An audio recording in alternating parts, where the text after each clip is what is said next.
Well, it was a crazy weekend, Hooligans. How are we doing today? Our second video as we're recharging this YouTube channel. Thanks for being with us here on this Monday, November 22nd, if I can spit that out. A few days before Thanksgiving. So I hope you guys are set to do something fun on throughout the week on Thanksgiving. Maybe you're getting off work early.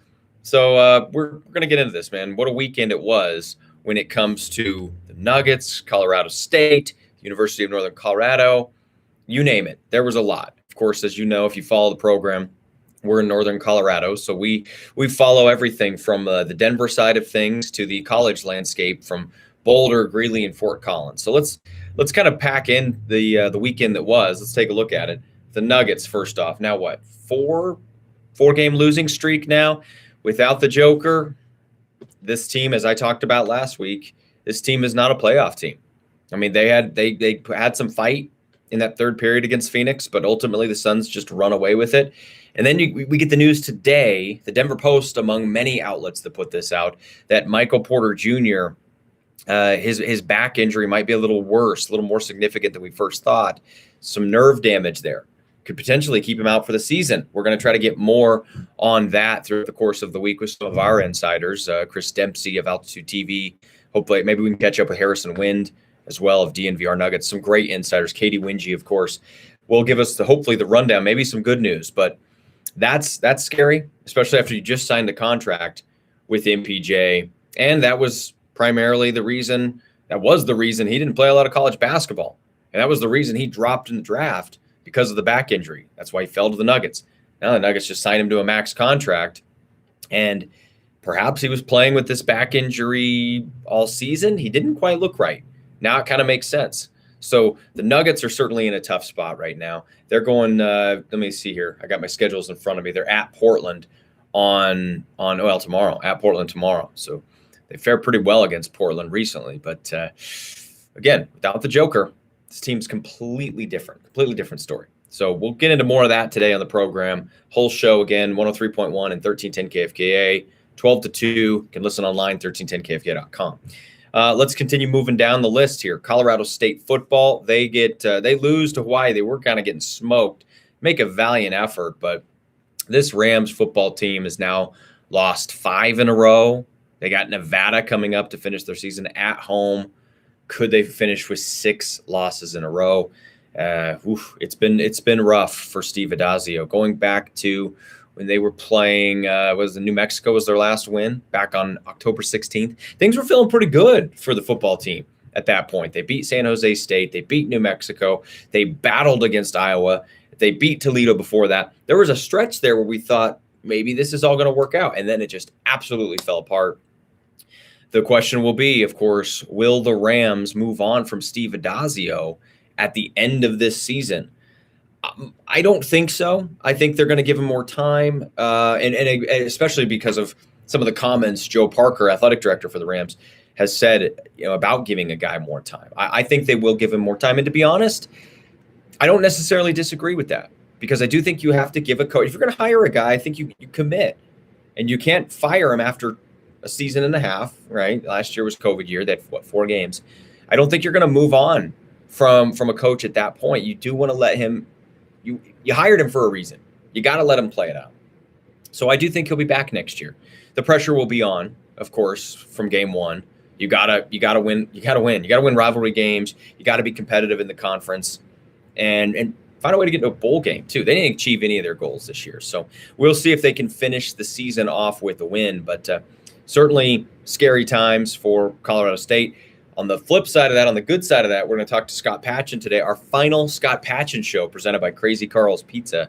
We'll talk to him today, our final segment with him. He had a great game, 2 sacks. I think this guy's going to be an NFL player. I really do. I think they have a couple of NFL caliber players on that team. Of course, Trey McBride being one of those who just, again, lit it up over the weekend. It's just a sad thing when you see Trey McBride, the Scott Patchins, Ryan Stonehouse, the punter, put together some amazing games, and yet there's nothing really to show for it. So I wish those guys all the best as we're rounding out the season, and I'm ready for it. It's been a rough football year when it comes to college football. The Buffs get the win over Washington, but still it's been a rough year for them overall. The UNC Bears, Ed McCaffrey, in his very first year as a head coach. He coached last year. Of course, they didn't have any games, but he was still on the job, I guess. But his first year with games, and they win 3, and they get absolutely smoked by Weber State. That was an interesting game. Late in the second quarter, they're up 17-10. Dylan McCaffrey, the starting quarterback, goes out early, and you bring in backup Alec Lewis, no Connor Martin or Brister. Interesting stuff perhaps going on with the backup quarterback. Connor did come in for one play, or he threw the ball one time. Alec Lewis threw 3 pick sixes in a row when the Bears were up 17-10. That's unheard of. That'll do it. I mean, you're not gonna come back from that. And so it was a funky game for UNC that looked like they might sneak away and win their 4th game. But 3 wins for the Bears, and really since joining D1, joining the FCS side of things for the Bears, they have not found much success. I think they had 2 seasons under Ernest Collins Jr. where they won 6 games, and that was considered like, wow, holy cow, that's amazing. So that was tough. The basketball team lost for UNC as well last night. And I tell you, I want to see more from Bodie Hume.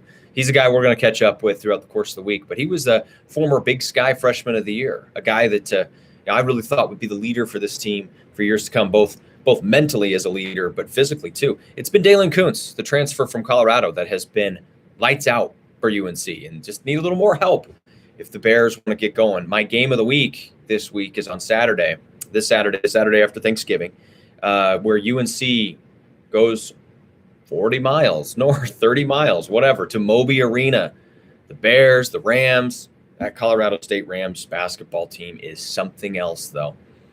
We're lucky to be able to catch up with David Roddy throughout the course of the season. We've got to deal with him on my show, the whole show in KFKA. Couldn't have picked a better player. I mean, this guy had 65 points in 2 games. They smoked Creighton over the weekend. They're playing in the Paradise Jam championship game tonight. So there's a lot of excitement. Isaiah Stevens, 17 points, 11 assists, no turnovers. That's unheard of. So Isaiah Stevens is great. Nico Medved, an amazing coach. He continues to inspire people. So I'm pumped, man. The Rams are 5-0 as I record this, 5-0, and they just look wonderful. They're so much fun to watch, and that is huge for Colorado State after the football season that they had to have something exciting like that. Bottom line is I think basketball is going to be great throughout the area. So Colorado Buffs, young team for the most part, but I think they'll be good. UNC, I think they're going to get it figured out. They're 3-3 right now. CSU, we're at that point now. If they don't go dancing, we are going to be disappointed. Are they a Sweet 16 team or deeper? Maybe so. That team looks good. David Roddy looks like a next level guy, doesn't he? So that'll be fun to follow along with those guys. Last point today, and again, we're going to elaborate on all of this stuff today on the whole show. Again, on 103.1 and 1310 KFKA, online at 1310KFKA.com. Broncos re-signed Cortland Sutton. So they got Tim Patrick last week. They re-signed Cortland Sutton today. George Payton's not messing around. You're going to have that core of receivers back for several years to come now with KJ Hamler, Jerry Jeudy, Cortland Sutton, and Tim Patrick. So, all right, loading up the receivers. What does that mean? Some people think that that's a beacon for a quarterback to look at and say, hey, we've got all of our guys, all 4 will be back healthy. Knock on wood. Is that a beacon for an Aaron Rodgers type? We'll talk about that. I don't know. Sutton has been a fine player. I think he battled injuries a good portion of the year, but Tim Patrick's very reliable. Maybe that's enough for a big-time quarterback because it ain't Teddy. I think we can all agree. Teddy Bridgewater, Drew Lock, we can argue about it all day. I don't think any of those guys on the roster are franchise quarterbacks. So the Broncos will be desperately looking for that guy, whether it's through the draft, which the draft is sketchy this year for quarterbacks, or free agency or trades. So expect the Broncos to get a little aggressive in the offseason. Now they're 5-5 though. They're just coming off their bye week. They lost to the Eagles a week ago. They're 5-5. They got the Chargers coming up at home this weekend, right? Yeah, that's at home. You got an opportunity to squeeze into the playoffs. And it's weird that we're saying this because it honestly doesn't feel like they're 5-5. It feels like they're 3-7. So we got a lot to get to today. I'm excited about it, man. Broncos, Nuggets, Bears, Rams, Buffs. It's going to be a jam-packed show, 2 hours of just nonstop. So do me a favor and check out our website. Go to thewholeshow.com. Chime in on our poll question today. Is David Roddy going to go down in history as the best to ever do it for the Colorado State Rams on the hoop side of things. So we'll get to that. Go to the whole show, though, and follow along to our podcasts are available of the radio program. Subscribe to this channel so you can stick up with us. We'd love to hear from you guys ultimately as we get used to this. This is only my second video doing this. We used to do it a while ago, but I had my wonderful producer at the time doing it, Colfax. So I'm doing it on my own now. So stick with us.